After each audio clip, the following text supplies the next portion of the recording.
Welcome back to 5-Star Matchup. If you like the show, please make sure you're subscribed now and consider joining our Patreon for exclusive goodies and access to our Discord server.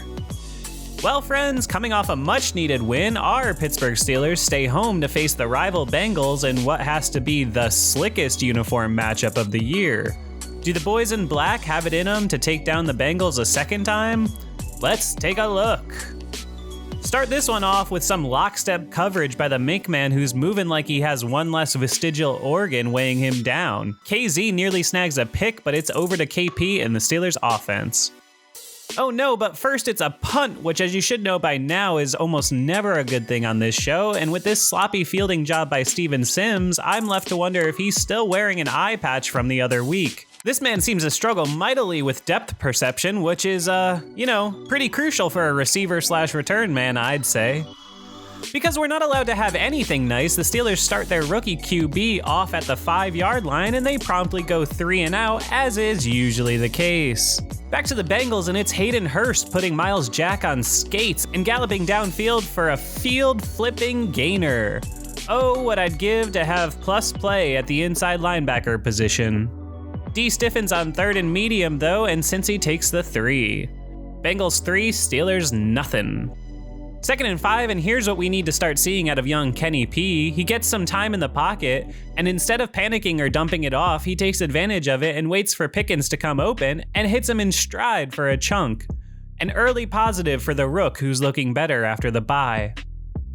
Unfortunately, there's no down Matt Canada is more lost on than 2nd and long, and here he runs that goddamn shovel pass we've seen a trillion times to the 6'7" Zach Gentry, who couldn't get lost in the wash if his life depended on it, and Kenny P faces his first of many 3rd and longs. Fortunately, on this one, he makes a great move up into the pocket and puts it on Jaylen Warren for the much-needed conversion. Unfortunately, on the next third, we're once again reminded that Le'Veon Bell, Najee is not, and he can't make this grab over the trailing defensive lineman. While it's a challenging catch, in 2022, to me, this is a catch a top-tier running back needs to make. Mini Boz cashes in the field goal, and the Steelers tie this one up at 3. One of the few positives for the Steelers continues to be their re-emerging run defense, and here it's Captain Cameron slammering Joe Mixon to the ground as soon as he takes the rock. Love to see it. Nice job, 67. Nice play on 3rd and short here by Bob Spillane, who grazes the face mask ever so gently and unfortunately gets called on it to extend the drive for the Bengals. 2nd and 9 now, and somehow it's been 20 years of spreading this defense out and attacking the middle, and the genius triumvirate of Tomlin, Flores, and Austin still can't seem to figure it out. Huge chunk through the air to Mixon, and the Bengals are into Steelers territory. Look at this masterful effort by the most expensive defense in the league, who couldn't spot a screenplay if it punched him in the nose, and just to test that out, here it does in fact punch him in the nose, and P. Ryan is off to the races for his first of a million touchdowns on the day. So much wrong here. D. Bush ends up on the ground. What would Spillane do in man coverage on Boyd anyway? And the DBs never even had a chance. Cincy takes the lead 10-3. Over to the Steelers and back to the 2nd and long ineptitude from Matty Canada, who seems to love nothing more than a run up the gut for next to nothing to set up a 3rd and long for his rookie quarterback as we head into the 2nd quarter. Fortunately for Kenny, there's always money in the Muth man, and he laces one to him for the conversion across midfield. Oh, will you please get this egghead off my screen? I've never seen more 29s and 31s associated with the Steelers than I have since he showed up. Little of that much talked about quarterback mobility here on 3rd and 3 by the K-man, who pulls this one off and gallops for a first. It's a small element, but I gotta give praise when I can. Nice fake by both Kenny and Najee. 1st and 10, Pickett gets some time, but flicks an absolute oinker of a pass that misses a wide open Freiermuth, and I'm not sure what it is exactly, but Kenny has more often than you'd like had some really terrible throws physically. Is it the gloves? 2nd and 10 though, and oh my god, is this excellent run blocking by the Steelers? I think it is. Najee breaks free around the corner and uses his speed for the first time all year, culminating in the leap of the f***ing century for the unbelievable score. He literally jumped like 20 feet. What a freak. Can we please find him space more consistently? Steelers are dueling and tie it back up at 10. Deep in his own end, Burrow gets all day to throw and finds T. Higgins crossing for the wildly annoying first to keep the drive alive. Great work by the ever-patient Burrow, who just keeps getting better and better. Because apparently no one can guard T. Higgins, he goes right back to him, and that was much of the story of the day. 85 was unguardable. More of the same Burrow to Higgins connection finds a spot in the Steelers' soft zone, and the Bengals are donning their orange and black three-piece suits as they enter the business zone. Clearly identifying a weakness of the Steelers' defense, the Bengals again immediately target their running back Samaje Perine, who might as well be Marshall Faulk on this day, and he makes a fool of Robert Spillane as he shrugs him off and gallops into the end zone for 6. Clearly the Bengals saw something on tape and the Steelers had no idea what it was. Great job! Cincy 17, Steelers 10. Over to the Steelers' possibly emerging offense, and what do you know, it's another 2nd and 10 and another short tote to set up 3rd and long. This is not setting a rookie quarterback up for success, Matt. Could we ever throw it 3 straight downs? Little bit of a ticky-tack hold goes against the Bengals on 3rd though. Guess the league didn't want 2 blowouts in the 4 o'clock slot, and the Steelers' offense stays on the field. Another great move in the pocket here by Kenny, who uncorks one deep to a wide open Pickens, and he sadly overthrows him. I think Kenny is late to find him here and flat out misses no matter how you want to slice it, but I guess I feel better about overthrowing than underthrowing considering my arm strength concerns, and a hold would have called this one back anyway, but still a frustrating miss. Couple plays later, Kenny notices the gargantuan Pickens on the minuscule Mike Hilton and targets the obvious mismatch. He can't haul it in, but the flag keeps him moving, and don't look now, but the Steelers are looking to match their season average for points in the first half. 3rd and 9, Pickett gets some time, and he picks a pair of Pickens and drops one in the bucket of the wide open George Finger Pickens, who's strumming an old banjo as he trots into the Acrisure end zone to tie this one up at 17. Great route by George here, and excellent recognition by Kenny, who's playing the best half of his young career so far. Filed firmly under things you love to f***ing see. Back over to Joey Burrow, who furrows his brow and spots that man T. Higgins again on another pair of chunks to get the Bengals across midfield faster than the speed of light, and you just know the Bengals are grabbing more points before half. Not so fast though, as a little loop-de-loop pressure from Tej and Bob, who gets a hand on it, and you better button that fly because it's Levi with a diving grab for the first half altering INT. Just a gigantic play by the defense, who struggled mightily most of the day. Can Canada's bunch take advantage? I doubt it. Feeling himself now and in rhythm, Kenny takes his time and grabs a chunk to the Naj man, followed by another one to the Muth man, and the Steelers are rapidly approaching field goal range. More exceptional pocket navigation by Kenny, who must have gotten the GPS tuned up over the bye. He stays behind the line and keeps his eyes downfield to spot the always open Pat, who refuses to go down until he's firmly ensconced in the warm embrace of the business zone. Down to just 1 timeout in 9 seconds, the Steelers get themselves at least 1 shot into the end zone. Unfortunately, this play is a disaster from the start. Why does Mike continue to pretend Dan Moore is a starting left tackle in this league, and Kenny uselessly dumps it off for a couple. Matt Wright hammers it home on the short kick, and the Steelers head into the half with a tenuous 3-point lead. Steelers 20, Bengals 17.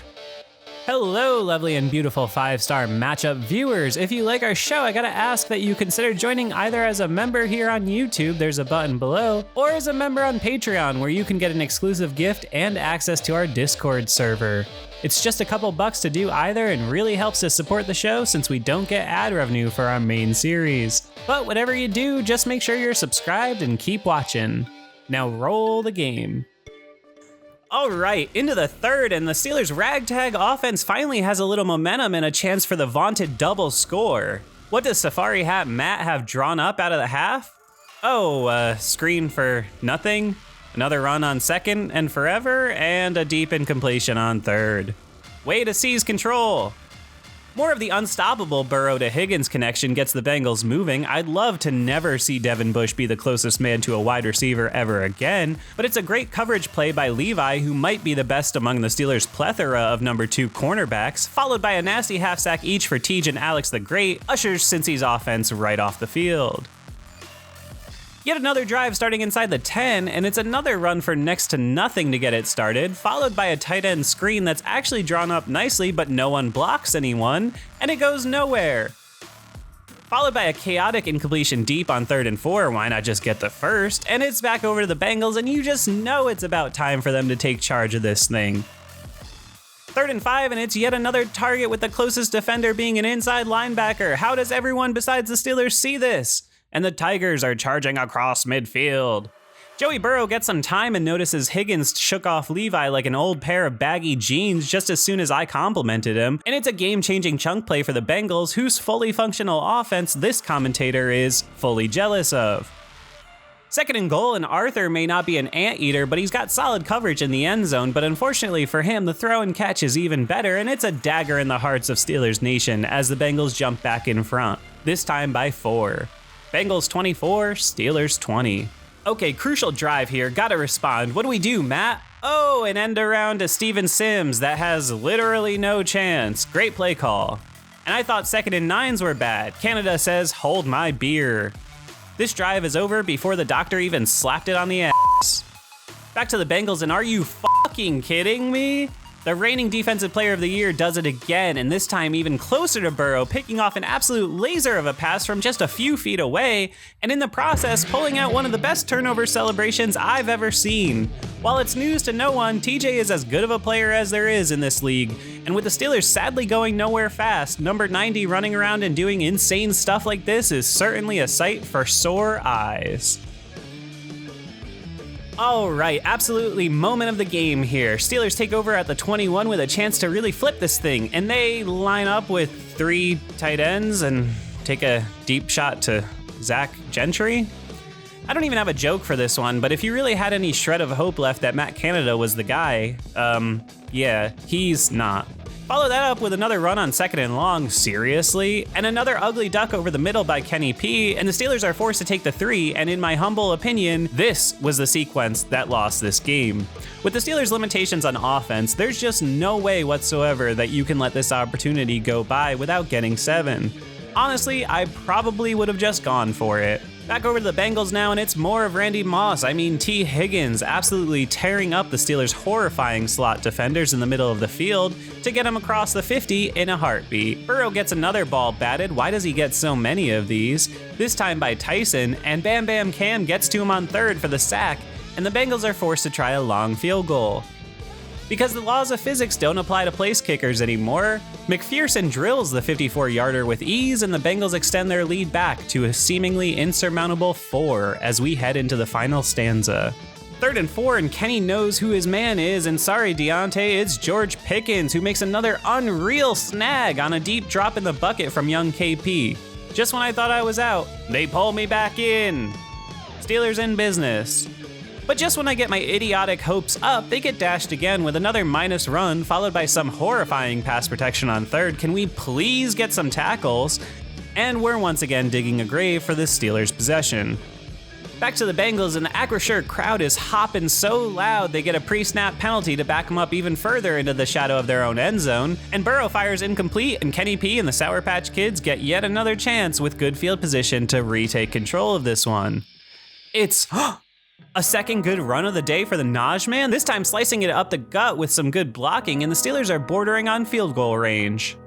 Unfortunately, as is usually the case, Canada gets carried away with another run, this time called back by a hold, followed by a botched play leading to an ineligible man downfield for the 100th time this year. Seriously, no one else seems to have this much trouble running RPOs, even in college. And an errant throw and dump off dumps the Steelers' anemic offense right back off the field. Good pump by Press the Thick backs the Tiger Boys back inside their 10, but that means nothing if you're fixin' to get mossed by Tyler Boyd, who I've secretly always wished was a Steeler. Didn't we used to have a guy like this? Oh yeah, Juju, pour one out. Thanks for running him out of town, you toxic bastards, and you just know this is gonna be the dagger drive for the Bengals.